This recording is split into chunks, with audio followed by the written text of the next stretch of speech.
إن الحمد لله والصلاة والسلام على رسول الله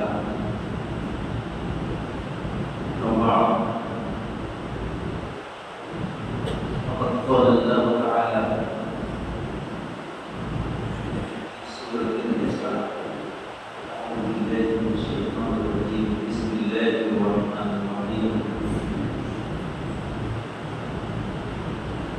يا أيها الناس اتقوا ربكم الذي خلقكم من نفس واحدة وخلق منها وزوجها وبث منهما رجالا كثيرا ونساء واتقوا الله الذي تساءلون به والأرحام إن الله كان عليكم رقيبا يا أيها الذين آمنوا اتقوا الله حق تقاته ولا تموتن إلا وأنتم مسلمون يا أيها الذين آمنوا اتقوا الله وقولوا قولا سديدا يصلح لكم أعمالكم ويغفر لكم ذنوبكم ومن يطع الله ورسوله فقد فاز فوزا عظيما. وقال تعالى في آية أخرى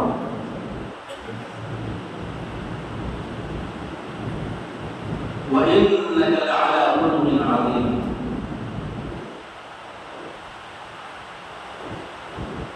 وجاء في الحديث المبارك عن جابر بن عبد الله رضي الله عنه قال قال رسول الله صلى الله عليه وسلم إن من خياركم وأحسنكم أخلاقا رواه أحمد. وقال الشاعر خلقت مبرعا من كل عيب خلقت مبرعا من كل عيب كأنك قد خلقت كما تشاء وأجمل منك لم تر قط عينا وأجمل منك لم تر قط عينا وأحسن منك لم تلد النساء. Suci সম্মানিত বয়োজ্যেষ্ঠ বয়োজ্যেষ্ঠ সমবয়স্ক শ্রোতাবৃন্দ সকলকে জানাই আন্তরিক সালাম। যিনি আমাদের সর্বপ্রথম কাঠামোতে সৃষ্টি করে পৃথিবীর বুকে সজ্জিত করেছেন, তার রীতিমতো নাচ নিয়ামত দিয়ে লালন পালন করছে। তার সংক্ষিপ্ত সেপ্তসানার পর তারই প্রেরিত রাসূল নবী মুহাম্মদ রাসূলুল্লাহ সাল্লাল্লাহু আলাইহি সাল্লামের উপর শত সহস্র দরুদ ও সালাম বর্ষিত হোক, যিনি নানান কষ্ট ক্লেশ করে কুরআনের বাণী হাদিসের বাণী পৃথিবীর কর্ণে কর্ণে পৌঁছে দিয়েছেন। বন্ধুগণ, আজকে আমার যে বিষয়টি নিয়ে আমি আলোচনা করবো মনে হয়েছি সেটি হচ্ছে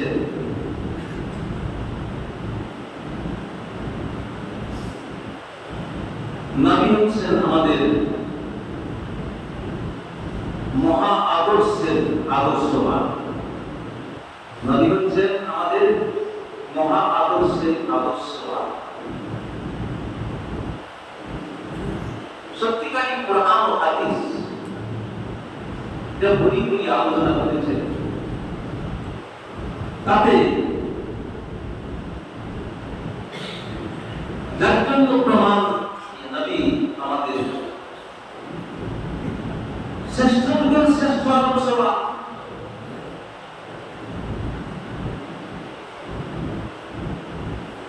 এ কারণেই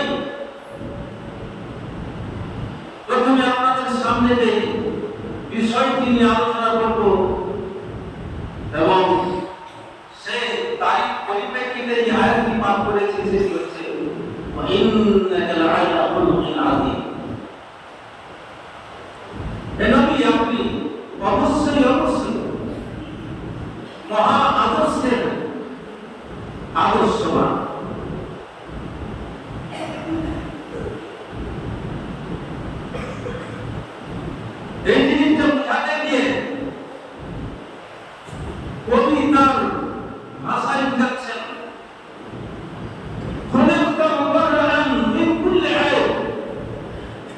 হে নবী, আপনি সৃষ্টি, আপনাকে সৃষ্টি করা হয়েছে সমস্ত ত্রুটি বিচ্যুতি থেকে পবিত্র করে, এক মুক্ত করে, দোষ মুক্ত করে আপনাকে সৃষ্টি করা হয়েছে।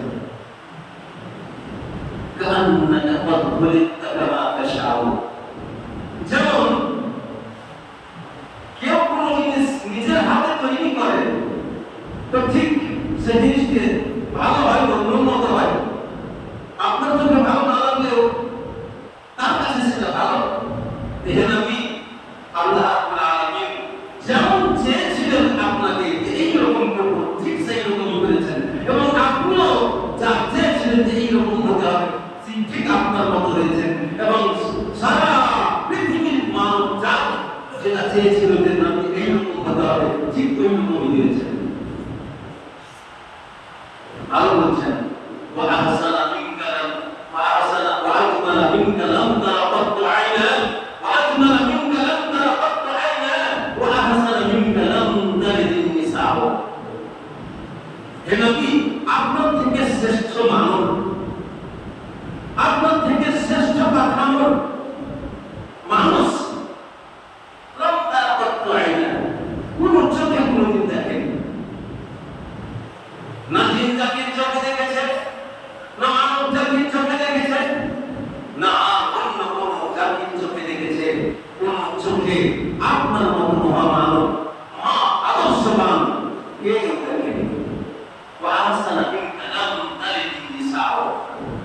তারপরে বলছেন পৃথিবীতে এমন কোন নারী আসেনি যে আপনার মতো শুভ সন্তান জন্ম দেবে, আপনার মতো আদর্শময় কোন এমন নারী আসেনি যে আপনার মতো আদর্শবান একজন সুপুরুষ, একজন নবী পৃথিবীর বুকে জন্ম দিতে পারবে, এমনকি কোন নারী আসেনি। এটা থেকে প্রমাণিত হয় যে সত্যিকারী আল্লাহর নবী নবী মুহাম্মদ রাসূলুল্লাহ আমাদের শেষ নবী। সব চাইতে যতগুলো নবী এসেছেন সব নবী খোলাসা এসেছেন, সব নবীকে শেষ করতে এসেছেন, সব বিধানকে শেষ করতে এসেছেন। এই শেষ নবীর দ্বারাতে আমাদের শরীয়ত পরিপূর্ণ হয়েছে, ইসলাম পরিপূর্ণ হয়েছে, সব দিক দিয়ে, কর্মজীবন দিয়ে, আমল জীবন দিয়ে, দর্শন জীবন দিয়ে, বিজ্ঞান দিয়ে, ভূগোল দিয়ে, ব্যাকরণ দিয়ে, কোরআন দিয়ে, হাদিস দিয়ে, চরিত্র দিয়ে, সমস্ত কিছু দিয়ে এই ইসলামকে আল্লাহ রাব্বুল আলামিন মুহাম্মদ সাল্লাল্লাহু আলাইহি ওয়াসাল্লামকে দিয়ে পরিপূর্ণ করেছেন। আমি এই বিষয়টির দিকে নিয়ে যাচ্ছি, শুধু আমাদের মহানবী সাল্লাল্লাহু আলাইহি ওয়াসাল্লাম মহাচরিত্রবান ছিলেন এটাই বলে শেষ করছি তা নয়।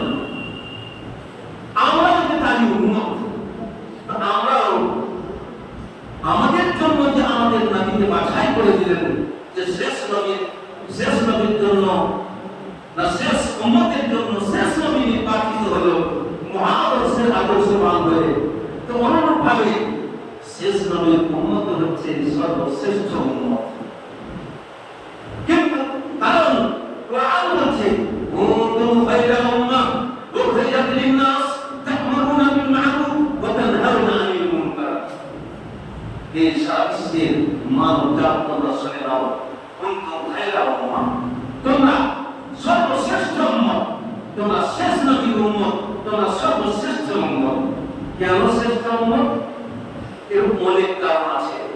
তার মধ্যে কোরআন যেটা প্রথমে উল্লেখ করেছে সেটা হচ্ছে কি উখরিজাত লিন-নাস তা'মুরুনা বিল মা'রুফ।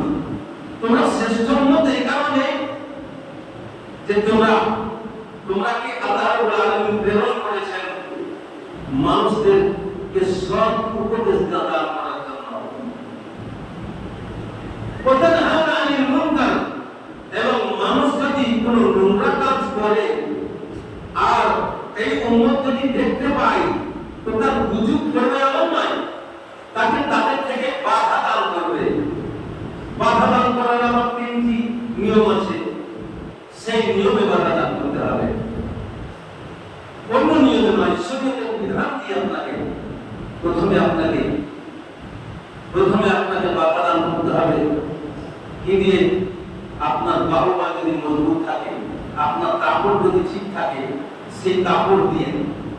আপনার বাহুবা মজবুত নাই, কাপড় নাই, তা আপনাকে এই মুখ দিয়ে, মিষ্টি ভাষা দিয়ে, সময় সাপেক্ষ কর্কশ ভাষা দিয়ে আপনাকে বাধা দান করতে হবে, যাতে করে সেই অপকর্মটা আপনারাই না হয়।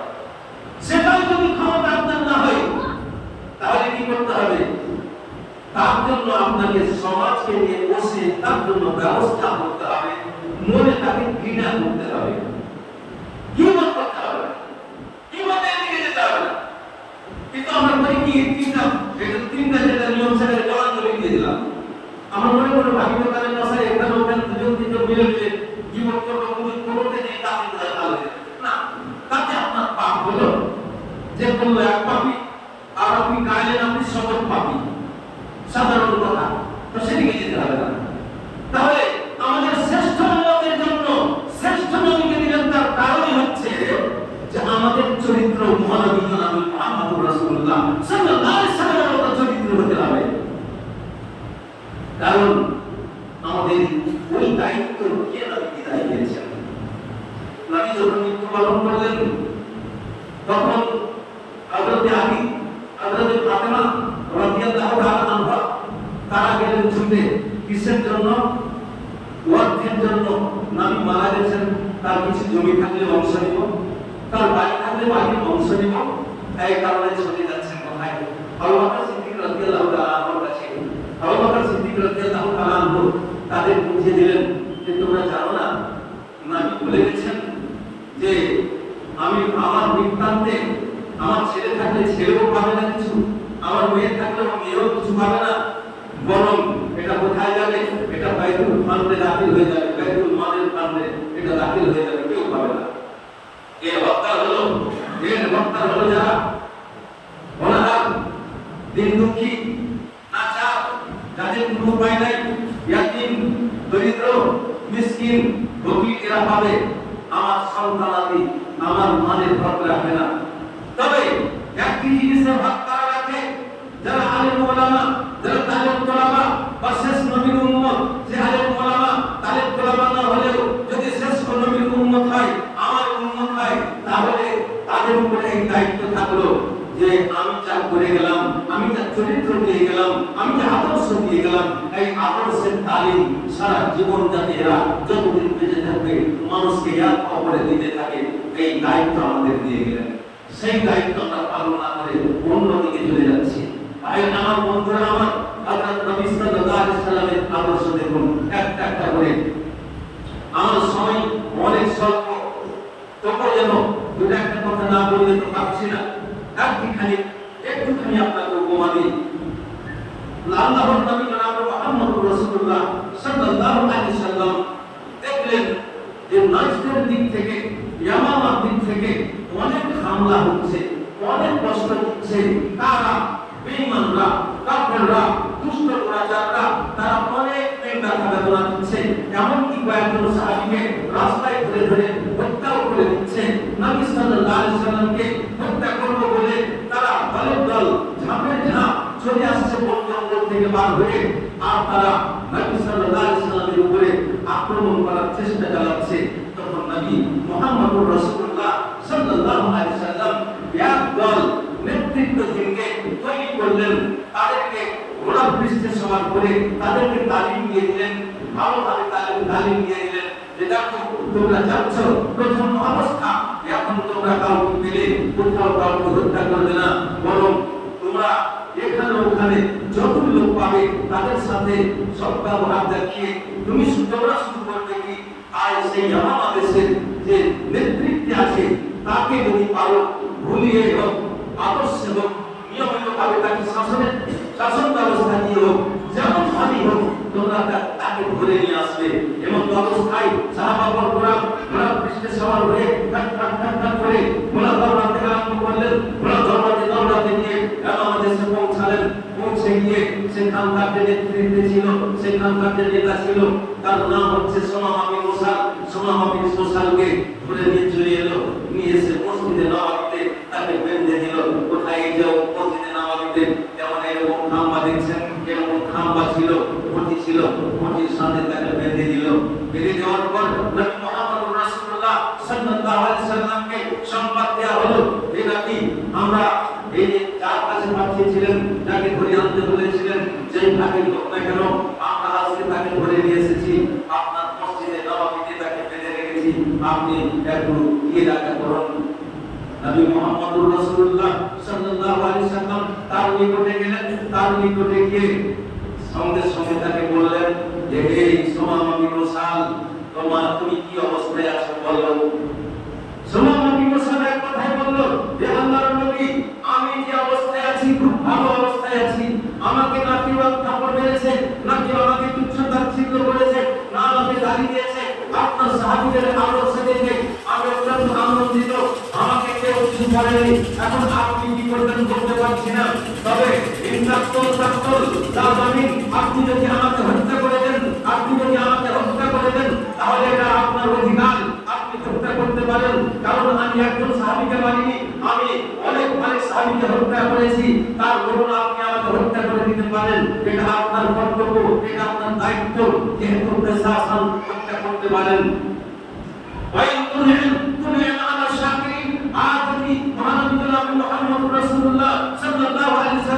আপনি যদি আমাকে ছেড়ে দেন, আমাকে রেহাই দিয়ে দেন, মুক্ত করে দেন, তাহলে সারা বিশ্ব জানবে যে নবী মুহাম্মদুর রাসূলুল্লাহ সাল্লাল্লাহু আলাইহি সাল্লাম সত্যিকারী একজন বাছাইকৃত নবী, মহা আদর্শের আদর্শবান নবী। আর যদি আমাকে আপনি ছেড়ে দেন, তাহলে আমিও আপনার শুকরিয়া আদায় করব, আল্লাহ শাকিরিন, আমি কৃতজ্ঞতা প্রকাশ করব, আপনার আমি শুকরিয়া আদায় করব। এই কথা শুনে নিয়ে নবী সাল্লাল্লাহু আলাইহি সাল্লাম চলে গেলেন সেখান থেকে। চলে যাওয়ার পর একদিন পর আবার এসেছেন, আবার এসে একই কথাই জিজ্ঞেস করছেন, হে সুমামা বিন সাল, তুমি কি অবস্থায় আছো বলো। সুমামা বিন সাল বলছে, আমি খুব ভালো অবস্থায় আছি আল্লাহর নবী, আমাকে কেউ কিছু তাচ্ছিল্য করেনি, আপনার সাহাবীরা খুব ভালো, এক কাপড় মারেনি, এত আমি দুঃখ দিয়েছি সকলকে, সাহাবীকে আর আপনাকে, কত গালিগুলো ছড়েছি, আপনাকে মারার জন্য কত চেষ্টা করেছি, তবু আমাকে এক কাপড় পর্যন্ত কেউ মারেনি। এবং আপনি যদি আমাকে হত্যা করেন, তাহলে হত্যা করতে পারবেন, যেহেতু আমি হত্যাকারী একজন, আমার প্রশাসন হত্যা আপনি করতে পারেন। আর যদি আপনি আমাকে ছেড়ে দেন, তাহলে জানবো সত্যিকারী আপনি একজন শেষ নবী, মহান নবী, আপনি মহা আদর্শের অধিকারী, মহান আদর্শবান। তাই নবী সাল্লাল্লাহু আলাইহি সাল্লাম সেদিন আর কিছু বললেন না, ছেড়ে আবার চলে গেলেন। তাকেও সেই জায়গাটি ওই বান্ধা অবস্থাতে থাকলো। তৃতীয় দিন আবার এলেন, এসে নবী ওই কথাই জিজ্ঞেস করছেন, হে সুমামা, তুমি কি রূপ আছো, কি অবস্থায় আছো, তোমাকে কে তুচ্ছ তাচ্ছিল্য করেছে না করেনি, তুমি কোনো দুঃখ কষ্টে আছো না নাও। আল্লাহর নবী এই প্রশ্ন শুনে সঙ্গে সঙ্গে সুমামা বিন সাল বলতে আরম্ভ করলো, আল্লাহর নবী, আপনি যদি আপনি আমাকে হত্যা করলেন, তাহলে আমি হত্যা করার অধিকারী, আপনি হত্যা করতে পারেন, যেহেতু আমি অনেক সাহাবীকে হত্যা করেছি, এই কারণে। আর আর যদি আমাকে আপনি ছেড়ে দেন, তাহলে আমি জানবো, সারা বিশ্ববাসী জানবে সত্যিকারী আপনি একজন নবী ছিলেন, শেষ নবী, শেষ উম্মতের নবী ছিলেন, যারা আপনাকে দেখেনি শেষের দিকে, আপনাকে না দেখে বিশ্বাস করেছে, আপনার সাহাবাকে দেখেনি তবুও সাহাবীদের কথা শুনেছে, তাবেঈকে দেখেনি তবুও তার কথা শুনেছে। এই রকম একজন আসবে ওই শেষ উম্মতের। অতএব আপনি আমাকে যদি ইহসান করে দেন, তাহলে আপনার কৃতজ্ঞতা প্রকাশ করব। এই কথা যেমনই বলা, সাহাবাদের বললেন যে আমার সাহাবারা এই সুমামাকে ছেড়ে দাও। যেমনই ছেড়ে দেওয়া, তেমনি সুমামা বিন সাল সঙ্গে সঙ্গে চলে গেল পুকুরের পানে, পুকুরে গিয়ে গোসল করে নিয়ে সুন্দর কাপড় পরে এসে এবারে নবীর দরবারে হাজির হয়ে গেল। নবীর দরবারে উপস্থিত হয়ে এবারে বলছে নবীকে, হে নবী, আমি এবারে ঈমান আনয়ন করতে চাই, কালেমায়ে শাহাদাত করতে চাই, কালেমায়ে তাওহীদ করতে চাই, কালেমায়ে তাওহীদ লা ইলাহা ইল্লাল্লাহু মুহাম্মাদুর রাসূলুল্লাহ এবং কালেমায়ে শাহাদাত আশহাদু আল্লা ইলাহা ইল্লাল্লাহু ওয়া আশহাদু আন্না মুহাম্মাদান আবদুহু ওয়া রাসূলুহু বলে কালেমা পাঠ করে মুসলমান হয়ে গেলেন। এতক্ষণ ছিলেন কাফের, এবারে হয়ে গেলেন মুসলমান। এই আদর্শবান হলেন। মহানবী জনাব মুহাম্মদ রাসূলুল্লাহ সাল্লাল্লাহু আলাইহি ওয়াসাল্লামের এই আদর্শবান হয়ে তিনি জীবন যাপন করতে থাকলেন। ভাইরা আমার, আমি বোঝাতে চাই যে আমার নবী চরিত্রে মুসলমান হয়েছে। আল্লাহ নবী কোনদিন কাউকে মেরে মুসলমান করেননি। তরবারির আঘাতে কেউ কোনদিন কোন সাহাবী না নবী কোনদিন মুসলমান কাউকে করেছেন। তার চরিত্রে মানুষ আকৃষ্ট হয়ে তার চরিত্র গ্রহণ করেছেন। আর আমরা মুসলিম হয়েও তার আদর্শ গ্রহণ করছি না, তার চরিত্র গ্রহণ করছি না। তার চরিত্র থেকে অনেক দূরে নবী মুহাম্মদ রাসূলুল্লাহ সাল্লাল্লাহু আলাইহি ওয়াসাল্লাম ক্ষমা নজরে দেখেছেন। যতই সে বেঈমান হোক, যতই সে কাফের হোক, যতই সে তুচ্ছ হোক, যতই সে তাচ্ছিল্য হোক, যতই সে মুশরিক হোক, যতই সে বেঈমান হোক, তাকে ক্ষমা নজরে দেখেছেন। আমরা ক্ষমা কাউকে করতে পারি না, বলবে ক্ষমা করা শিখতে হবে। কারণে আল্লাহ রাব্বুল আলামিন তিনি পবিত্র গ্রন্থ আল কোরআনের মাঝে ইরশাদ করেছেন, ওয়াল কাযিমিনাল গায়জ ওয়াল আফিনা আনিন নাস ওয়াল্লাহু ইউহিব্বুল মুহসিনিন। যারা কুশ করে, যারা ক্ষতি করে, যারা বিচ্যুতি করে, কোন মানুষের ক্ষতি করে দেয় বা কোন মানুষের বিপদ করে দেয়, তাদের বা কিছু করে, তখন তাকে ক্ষমা দৃষ্টিতে রাখতে হবে, ক্ষমা করার চেষ্টা করতে হবে। এবং ক্ষমা করে দিয়ে ক্ষমা করলে ভাই কি আল্লাহ রাব্বুল আলামিন এসব মানুষকে পছন্দ করেন। আর ক্ষমা করাতে হচ্ছে নবীর চরিত্র। অনুরূপভাবে আমাদের ওই ক্ষমা করার চরিত্রটা নিজের মধ্যে আনয়ন করতে হবে। তাহলে বাবু কি আমরাও সেই কিয়ামতের ময়দানে প্রশ্ন হতে গেলে আমরা উত্তর দিতে সক্ষম হব। আর যদি আমাদেরকে সেদিন প্রশ্ন করা হয় আর আমরা যদি ক্ষমা দৃষ্টিতে মানুষকে না দেখি, তাহলে কিন্তু সেদিন উপায় কিছু পাবো না। অতএব আমার এই আবদার থাকবে, আমার এই আবেদন থাকবে, যাতে করে আমরা মানুষকে, যে কোনো মানুষই ত্রুটি বিচ্যুতি আপনার করুন না কেন, আপনি ক্ষমা নজরে রাখবেন। ক্ষমা নজরে রাখতে গেলে আপনাকে রাখতে হবে। অর্থাৎ এত প্রতি কি করে ইসলাম করতে হয়, এই বিবেক দিয়ে, বুদ্ধি দিয়ে, চালাকি দিয়ে, কোরআন দিয়ে, হাদিস দিয়ে আপনাকে ইসলাম করার দিকে অগ্রসর হতে হবে। তাহলে আমরা সেই দিন সফল কাম হতে পারবো। তাহলে আমার এই কারণে কবি বলছেন, নামরা ওয়াজমারা মিন কালাম তারাতাইনা ওয়াহসানা মিন কালাম তালিদিন নিসাও। এই সারা বিশ্বে যতগুলি দেখলাম, হে নবী আপনার মতো সুন্দরতম শ্রেষ্ঠতম নবী খুঁজে পেলাম না, এবং এমন মা খুঁজে পেলাম না যেই মা আপনার মতো নবী পৃথিবীতে আর কোনো একটা এনে দেবে। অতএব এই নবীর আদর্শ গ্রহণ করে যাতে করে আমরা পৃথিবীতে জীবনযাপন করতে পারি, এই বলে আমার বক্তব্য করতে যাচ্ছি। যে এই